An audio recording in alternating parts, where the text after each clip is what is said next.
This is verse 33. Even the man of knowledge acts in accordance with his own nature. Beings follow their nature. What can repression accomplish? So Sri Krishna reminds Arjuna that all beings act in accordance with their nature. And Arjuna's nature is that of a warrior, and he may be talking like a knowledgeable person, but his nature is actually that of a warrior. He was born and brought up as a warrior. Therefore, his nature will automatically come up for him. If he represses his nature and tries to suppress his natural instincts, he will not be successful. A great saint gave a very nice definition of Kim Karisyati as Kim Karavat Acharisyati.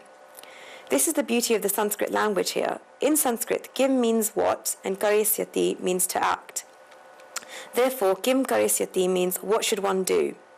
It is in the future tense here, but Sri Krishna has put it into one word as Kim Karisyati. Kimkara in Sanskrit means a servant, and there is a reason behind this meaning. A servant is always asking, Kim karomi, or what should I do? Therefore, one who always asks, what should I do, is a servant. A person follows his modes of nature like a servant, and the modes of nature make him behave like a servant. This happens to most people, but this is, a natural psychological phenomenon. Humans have a habit of acting upon, the things that they wish for. They do whatever they wish for in their minds.